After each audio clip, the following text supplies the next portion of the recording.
Bonjour à tous. Ma première fois que je vous adresse depuis l'Église et c'est un grand honneur. En fait, ça fait 1 an et demi environ qu'on fait partie de cette Église. Et oui, Michael m'a introduit, mais j'ai eu à cœur aujourd'hui de parler un peu de mon parcours, de ma vie. Comme Michael disait, faire des disciples, être un disciple, c'est une des passions, une des choses que j'ai à cœur. Pas pour dire que je suis l'exemple parfait, mais c'est quand même quelque chose que Dieu met sur mon cœur, quelque chose que je pense souvent, que je médite. Donc, j'aimerais juste vous donner un aperçu un peu de mon parcours, qui je suis, qu'est-ce que j'ai vécu. Et j'espère qu'il y a des choses dedans qui vous encouragent dans votre marche avec le Seigneur. Donc demain, ça fera 44 ans que je suis né, que je vis ici sur Terre. Je suis né aux Pays-Bas. Donc pour ceux qui ne le connaissent pas, c'est un tout petit pays en Europe, connu pour les moulins, les tulipes, les sabots, le fromage et plein d'autres choses. Pas pour dire qu'on vit tous dans les moulins, on porte des sabots tous les jours, mais c'est quand même quelque chose qui est typique de chez nous. Je suis né dans une famille où les parents ont choisi, dans les années 70, il y a eu un réveil, et ils ont rencontré Dieu, ils ont choisi de dédier leur vie à Dieu. Et ils voulaient le connaître eux-mêmes, mais ils ont aussi dédié leur vie à le vivre autour des autres, autour d'eux pour en parler aux autres. Surtout mon père, il est un peu un évangéliste, donc il trouve toujours des manières créatives pour connecter avec les cœurs des gens, pour leur donner un aperçu que Dieu les aime ou Dieu les a créés beaux. Quand on saute un petit peu de ma naissance à mon adolescence, pendant mon adolescence, j'ai commencé à fréquenter ou faire partie d'un organisme pour les jeunes. Et ce qu'il faisait, il faisait d'évangélisation créative. Donc, ce qu'ils avaient organisé était un chorale de jeunes, un groupe de danse, un groupe de théâtre. Et pendant l'année, on avait à chaque semaine des temps de pratique, de préparation. Et c'était fort parce que tous les enseignants étaient des diplômés, des gens qui étaient chrétiens, qui aimaient Dieu, mais qui étaient vraiment bons dans leur métier d'enseigner la danse ou d'enseigner le chant, etc. Donc, j'ai eu beaucoup de fun avec ça. Sauf que ce qui a vraiment fait vibrer en moi, c'était qu'à chaque été, on faisait un voyage missionnaire. Donc, on partait souvent dans un autre pays en Europe, et là, on faisait de l'évangélisation créative. Donc, on allait dans les rues, on chantait, on dansait, on donnait des témoignages. Et ça m'a vraiment défié, mais aussi fait grandir. J'étais un garçon pas mal timide avant mon adolescence. Et à travers cette expérience, j'ai vraiment appris à être plus à l'aise devant les gens. Pas pour dire que c'est toujours facile. Ce matin, je me suis quand même réveillé tôt. C'est quelque chose quand on a l'occasion de parler, mais quand même, j'ai pris de l'assurance. Donc, ça m'a bâti. Et de vivre ces voyages missionnaires, c'était un moment fort, un highlight pour moi de l'année. Pendant ces voyages missionnaires, et qui ressemblent un peu à ce qu'on fait des fois avec nos tournées de fabricants de joie, je me sentais pleinement vivant. On était avec un grand groupe de jeunes, des fois 50 ou 70 dans un grand bus, et on découvrait le monde avec Dieu, on apprenait sur lui, et on utilisait les expressions créatives qui nous convenaient pour partager l'amour de Dieu avec des gens qu'on rencontrait. Au début, je faisais partie de la chorale, et rapidement, j'ai reconnu que j'aimais beaucoup le rap et je me suis joint à le groupe qui faisait la danse parce qu'on faisait la danse hip-hop. Et je me souviens d'avoir pensé à plusieurs reprises, si toute mon année pourrait être comme ce que je vis maintenant, ça serait la vie idéale, la vie parfaite. Mais je ne le voyais pas comme une possibilité parce que c'était un voyage. On n'était pas payé, non, on devait payer pour pouvoir le faire. Donc, je me suis dit, c'est un rêve, mais je le mets de côté. Suite à un des voyages, j'ai décidé de me faire baptiser. Ma sœur aussi, et de mémoire, je pense qu'il y avait une autre quinzaine de jeunes qui ont décidé de se faire baptiser en même temps. Wow, c'était une célébration. L'église était remplie, on vivait la joie ensemble parce qu'on avait déclaré devant tout le monde qu'on voulait suivre Jésus pour toute notre vie.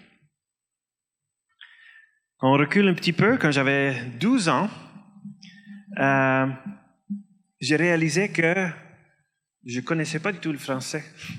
J'avais pas d'expérience d'avoir parlé le français ou même l'écouter.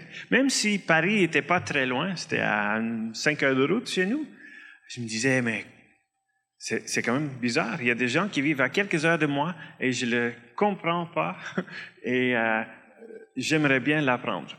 Ben, chez nous, à l'école secondaire, on apprend le français à l'école, comme l'anglais et l'allemand et l'hollandais. C'est tout un paquet. Mais beaucoup laissent tomber le français dès qu'ils peuvent parce qu'ils trouvent ça trop difficile. Pour moi, c'était devenu une passion. Je voulais l'apprendre.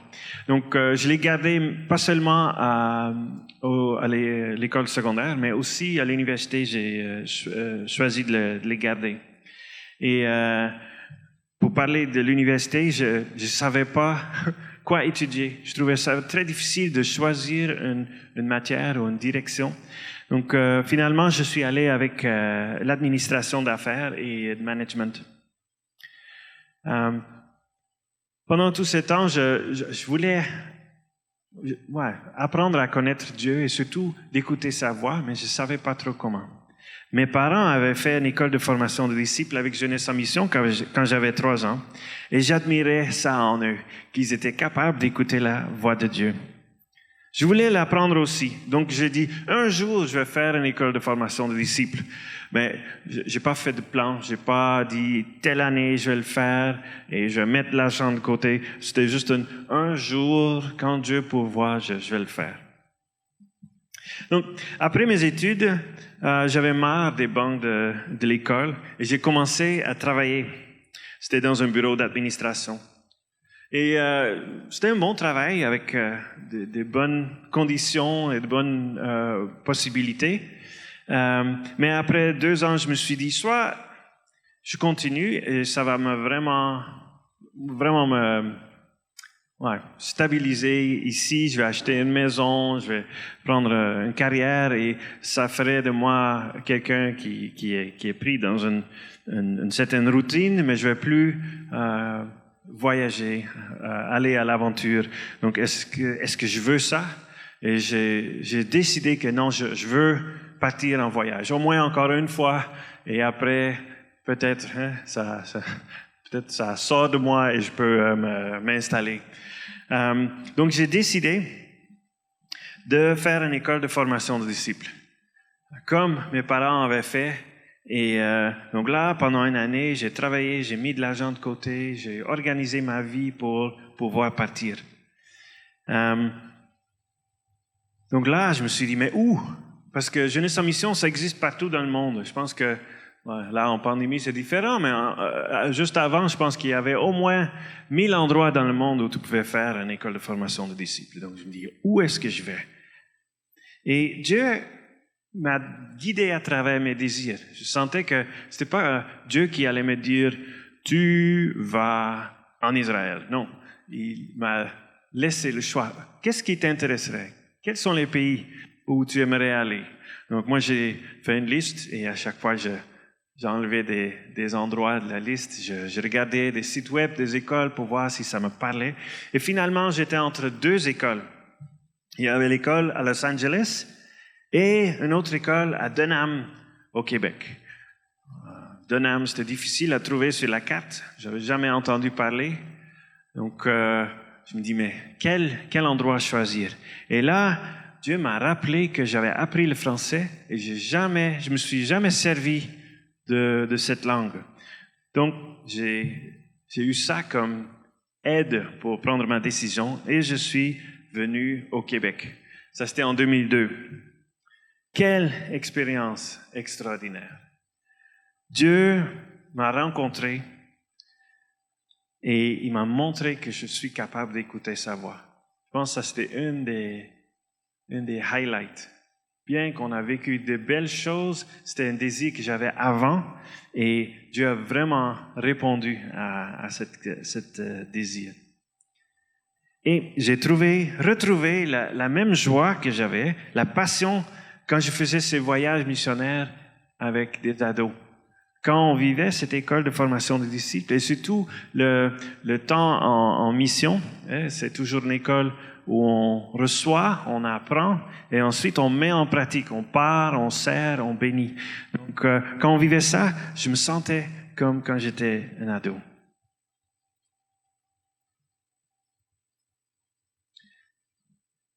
Donc, à la fin de cette école, je suis rentré chez moi, aux Pays-Bas, et j'avais une prière sur le cœur.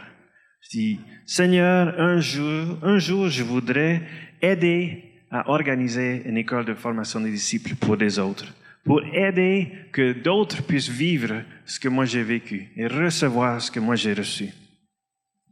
Et moi, quand je priais ça, je pensais que c'était peut-être quelque chose en 10 ans. Mais en fait, 6 mois plus tard, je me retrouvais de retour au Québec en tant que staffé une école de formation de disciples. Quand j'ai répondu à ce défi, j'ai appris et j'ai grandi beaucoup. En tant que personne, mais aussi dans ma relation avec Dieu. En plus de ça, ça m'a permis de rencontrer Paulina et nous avons commencé à fréquenter, on s'est fiancés et on s'est mariés dans l'année qui suivait. J'avais prié pour une épouse qui partage mon désir de suivre Jésus et je l'ai trouvée en elle. Et maintenant, on vit une famille multiculturelle, comme Michael a dit, mexicaine, hollandais, au Québec. On parle... Allô? Allô? OK, oui. Donc, on parle 3-4 langues tous les jours chez nous. Donc, en plus de juste avoir ce prière qui a été exaucée, on vit une richesse qui me plaît beaucoup. En 2007, on a été invité de retourner à Jeunesse en Mission pour travailler avec l'organisation à plein temps. Et cette année, on a pris l'organisation et la gestion d'une école de formation de disciples. Et en plus, avec une année ou deux de plus, beaucoup d'autres responsabilités sont ajoutées. Je commençais aussi à former les staffs et faire partie de l'équipe de leadership du centre. J'ai mis en action beaucoup de choses que j'ai appris au cours de ma formation professionnelle. Donc, par exemple, faire des budgets, l'organisation, planification, diriger une équipe, présenter. Et juste pensant à ça, ça m'a juste comme... Ça a été un beau choc. Parce que moi, je pensais quand j'ai décidé de suivre Jésus, je pensais que j'avais tout comme laissé derrière. Tout ce que j'avais appris, tout ce que j'avais accumulé, j'avais dit, OK, Seigneur, je te donne ça et je te suis. Je veux être ton disciple.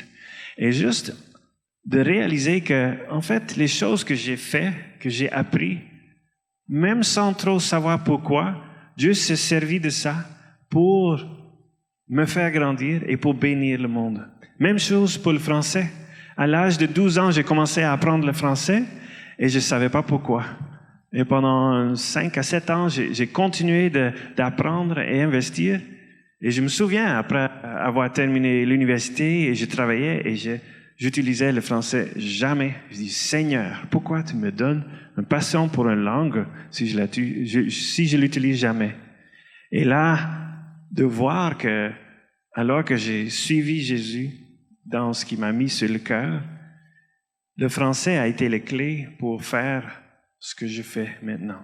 Ça a été la clé pour faire ce qui est devenu, le highlight de ma vie. De suivre Jésus, mon travail, on pourrait dire.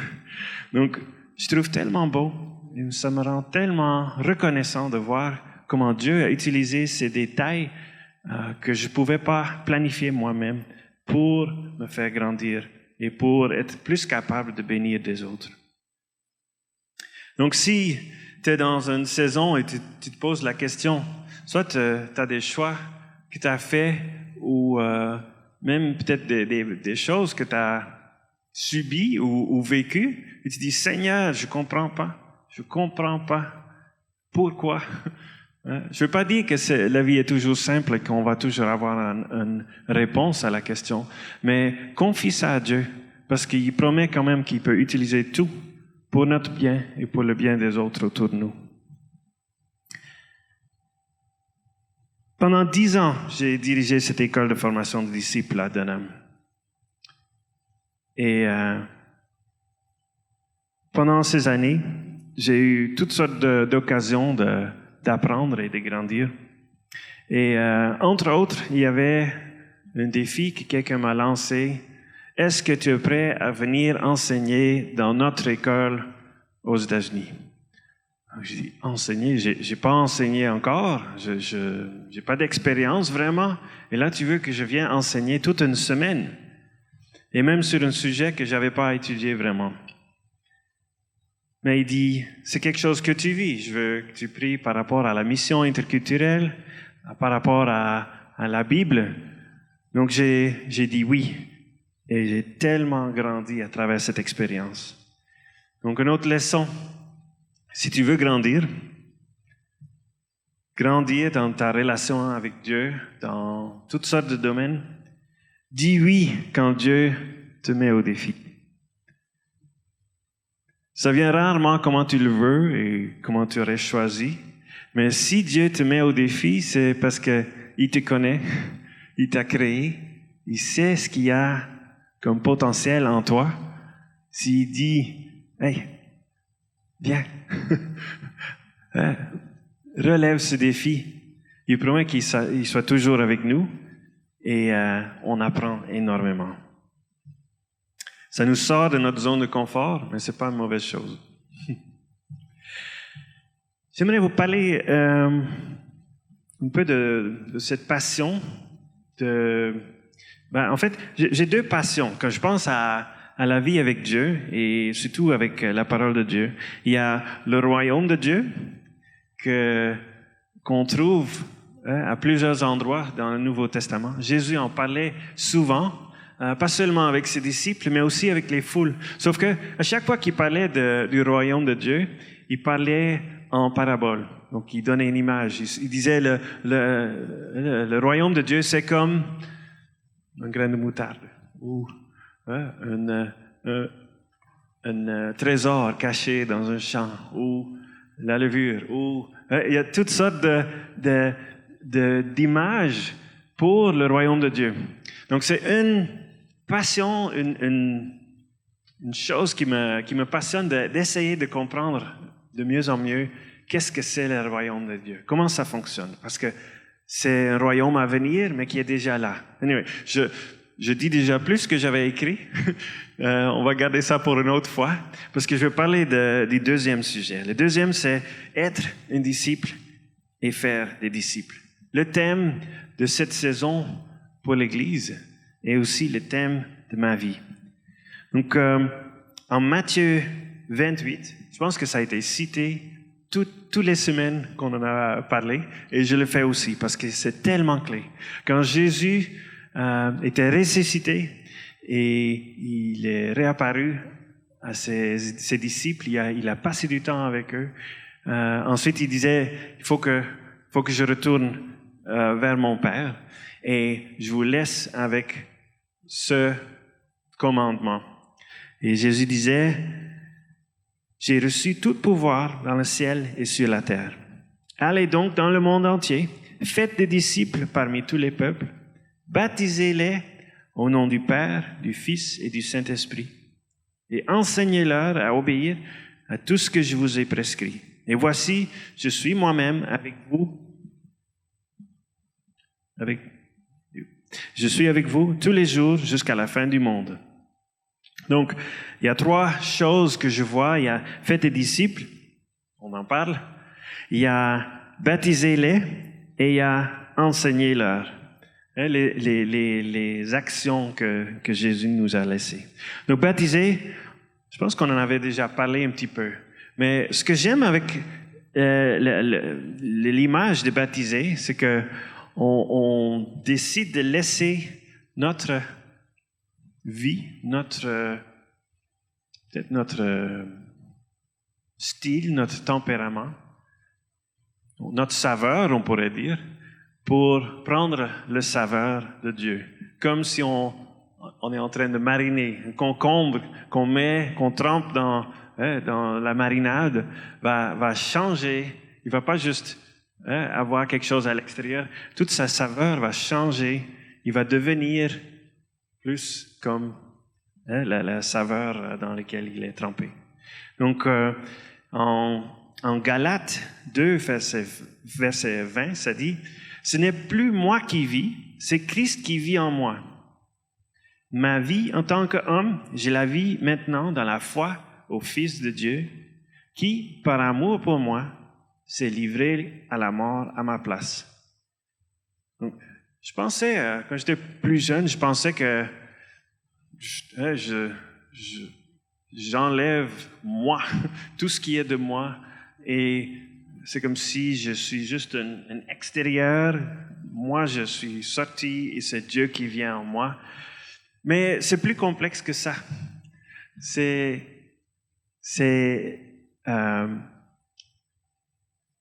lui qui vient nous inspirer. Donc, on est encore nous.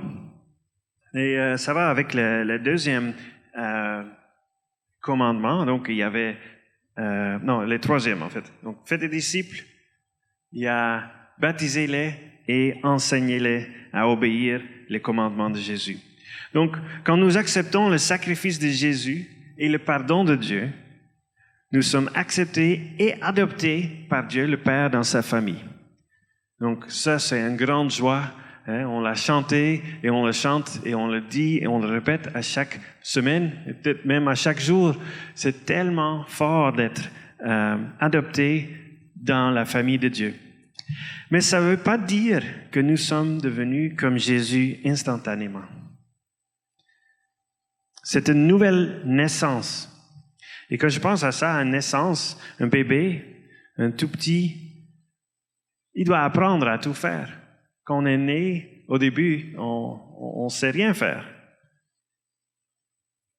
Donc, comme un enfant qui prend du temps à grandir, et à chaque fois, au début, c'est déjà quelque chose. Il arrive à lever la tête. Yeah, on le célèbre. Et après, il peut bouger de plus en plus. Il commence à faire des sons. Il peut attraper quelque chose. Yay, c'est super. Et avec le temps, il commence à s'asseoir, à marcher, à parler. Toutes des choses, toutes des étapes qui sont importantes. Et pour nous aussi, dans notre vie avec Dieu, quand on accepte Jésus, c'est super. Dieu est là avec nous, mais notre esprit doit aussi apprendre à vivre dans la nouvelle vie de grâce. Et ce mot grâce veut dire une faveur ou un pardon accordé librement. Donc, c'est quelque chose qu'on a reçu qui est extraordinaire, mais c'est quelque chose qu'on doit apprendre. Nous vivons encore avec nos expériences, nos souvenirs, nos habitudes, nos douleurs, nos craintes. Tout ça ensemble, on pourrait appeler notre vieille nature. Et comme le bébé qui apprend à parler au marché, nous devons aussi apprendre à agir selon la grâce et la nouvelle identité que Dieu nous a accordée, au lieu de suivre nos tendances qu'on avait avant. Et en Éphésiens 4, versets 22 à 24, ça dit, j'ai la version à parole de vie, ce que vous étiez avant, ce que vous étiez avant, il faut vous en débarrasser comme un vieux vêtement. Comprenez les choses d'une façon nouvelle, selon l'Esprit de Dieu. Et comme si vous mettez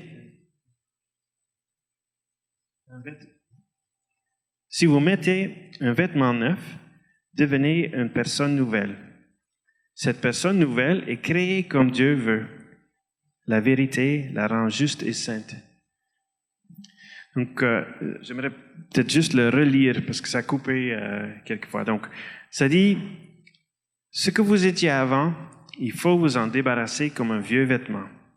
Comprenez les choses d'une façon nouvelle selon l'Esprit de Dieu. Et comme si vous mettiez un vêtement neuf, devenez une personne nouvelle. Cette personne nouvelle est créée comme Dieu l'a vu. La vérité la rend juste et sainte. Donc, comme un vêtement, on peut choisir de mettre de côté ses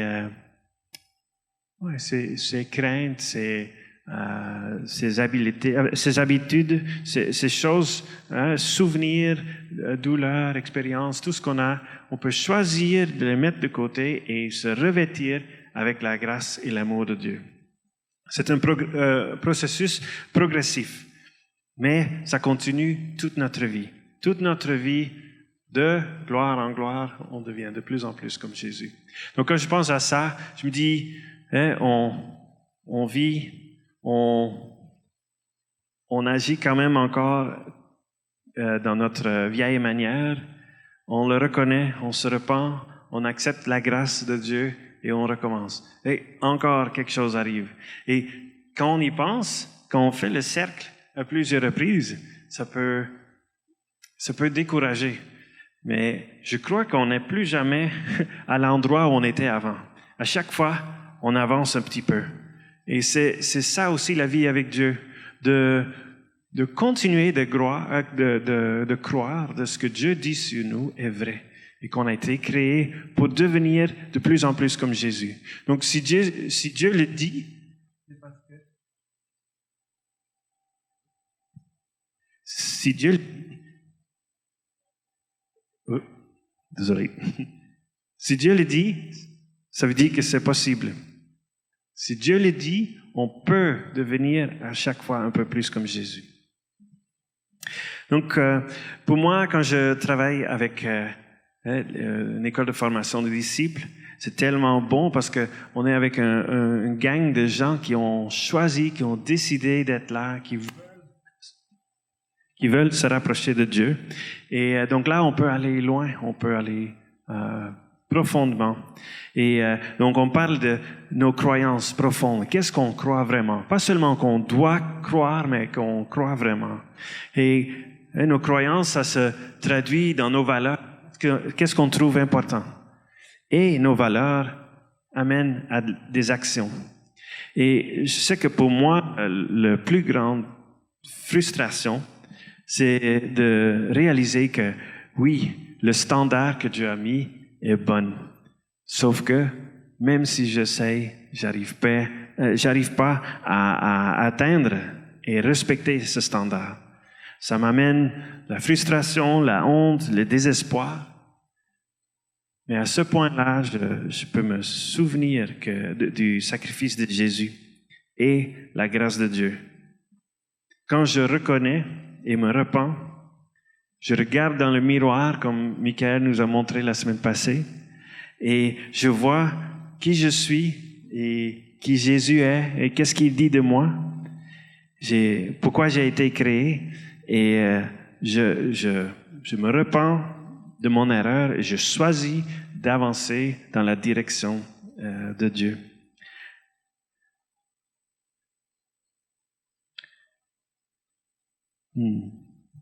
Donc ça c'est une réalité pour tous ceux qui veulent suivre Jésus, on vit ce cycle.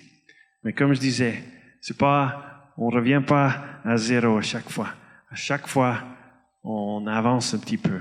Et de plus en plus, l'identité de Christ est formée en nous. Parlons de l'identité. Donc l'identité, on a adopté Jésus. Jésus nous a adoptés, mais on l'a aussi adopté comme Seigneur. On a choisi de vivre avec lui. Et là, on reconnaît que, comme je disais avant, Dieu se sert des choses qu'il a mis en nous quand il nous a créés. Parce que quand il nous a créés bons. On a en nous toutes sortes de talents et de dons, des habiletés, des passions, des caractères, etc. Et ces talents-là sont des choses qu'on doit découvrir. On doit les découvrir et les mettre en action. Il y a toute une parabole aussi par rapport aux talents. Et on voit que Dieu se réjouit de ceux qui mettent en action, qui utilisent les dons qu'il a donnés. Mais pour faire ça, il faut de l'audace et la persévérance pour les trouver et pour les développer. Et là, je veux vraiment encourager les jeunes, les enfants, les ados. Dieu a mis beaucoup de pépites d'or en vous. Certaines choses, vous savez déjà, vous connaissez, mais d'autres pas du tout. Mais si Dieu les a mis en vous, ça vaut la peine de les découvrir et les développer. Ce serait dommage de les laisser. Et je sais que la pandémie, pour beaucoup de ces aspects, ça ne nous a pas aidés, parce qu'on est tellement limité dans ce qu'on a le droit de faire. Par contre, je veux vous encourager de pas comme suivre l'apathie, pas dire on attend. Il y a des moments que nous aussi, dans notre famille, on choisit juste de regarder un film ou une série ou de rien faire. Mais même en temps de pandémie, on peut continuer de nous développer. Pour certaines, ça veut dire peut-être d'apprendre à jouer un instrument ou apprendre à parler une autre langue ou toutes sortes de trucs. Je vous encourage d'être proactif parce que Dieu a mis des choses en vous. Vous pouvez vous surprendre. Il est bon et cette découverte va continuer toute notre vie. Donc même les moins jeunes, vous aussi, il y a encore des choses en vous que vous n'avez pas encore découvertes. Donc lâchez pas. Laissez Dieu vous surprendre et vous défier. Et quand on fait ça, à chaque fois qu'on vit une victoire, Dieu se réjouit avec nous. Il dit « Yay! » parce que j'avais mis ça en lui, j'avais donné ça à elle et elle est en train de l'utiliser. C'est pour sa gloire. Par rapport à cette idée de se développer, je pensais à quelque chose. On a beaucoup de livres qui disent « Ah, je te donne 5 étapes pour devenir riche, beau, sage, fort. » Je sais pas. Il y a tellement de méthodes qui disent « Fais ces 3, 4, 5, 10 étapes et tu deviens... » Mais ce qui m'a frappé, c'est que si on cherche l'épanouissement personnel, en fait, on n'y arrive pas tout seul. Ou en focalisant juste sur nous. On a tellement besoin d'être connecté à une communauté. Beaucoup de choses que j'ai apprises ou développées sont venues en me mettant disponible à l'église, pour mon voisin, pour ma famille, pour d'occasion dans ma ville. Donc, quand on choisit de servir, de bénir, donc pas chercher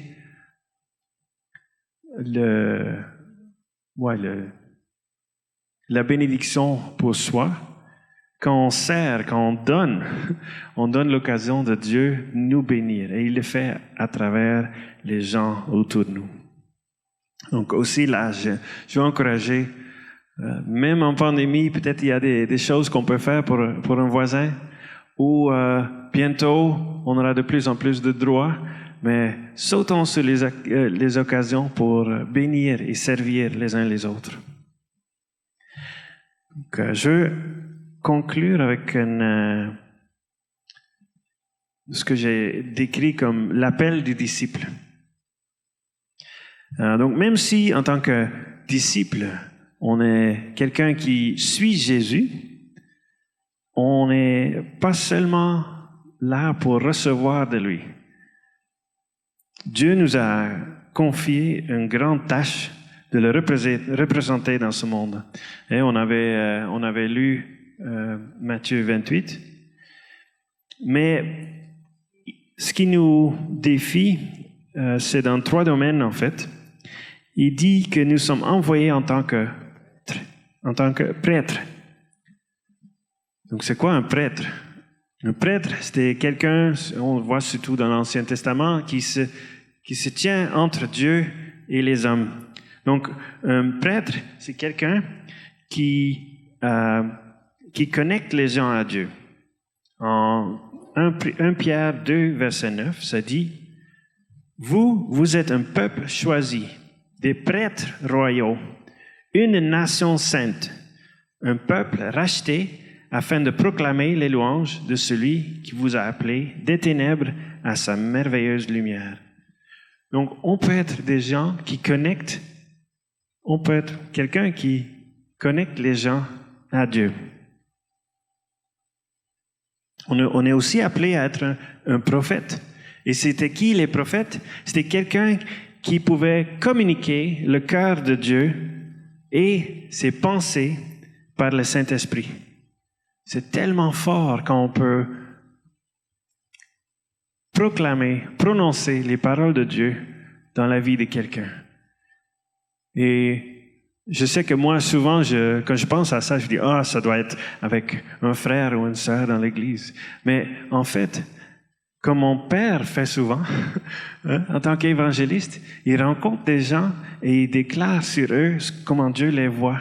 Et c'est des gens qui n'ont aucune relation avec Dieu encore. Et ils sont touchés, ils sont bénis. Donc, on a cette possibilité aussi.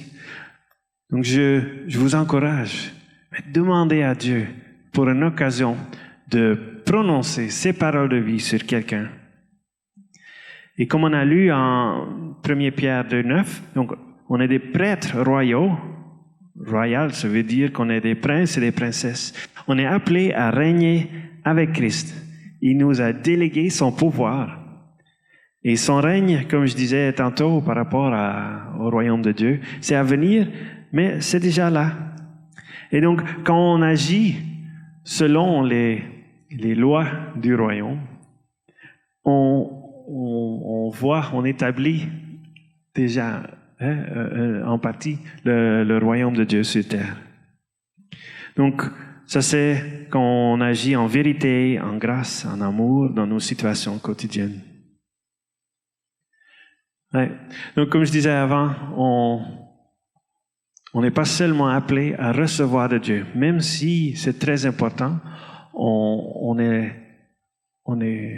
dépendant de Dieu et on lui cherche, on veut être rempli. Mais on n'est pas des verres, on veut être rempli de Dieu, mais on veut être une carafe ou une pichet en même temps. Donc, alors que Dieu verse en nous, nous sommes appelés à verser dans des autres.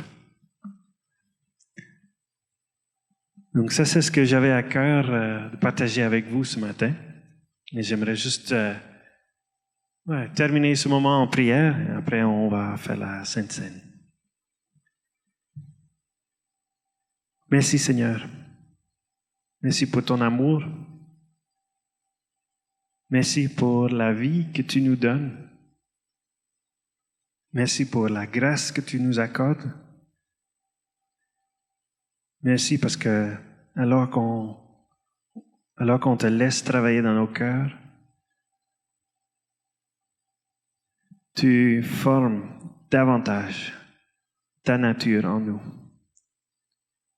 Et on veut laisser derrière nos vieilles habitudes, nos peurs, nos craintes, les choses qui nous gardent de vivre pourquoi on a été créé. Merci Jésus, merci Saint-Esprit. nous aider à chaque jour, de nous remplir. Et je prie que tu nous donnes des occasions et l'audace de donner, de verser, de dire, de parler dans les vies des gens autour de nous. Je prie, Seigneur, qu'on puisse être des messagers, des envoyés de toi.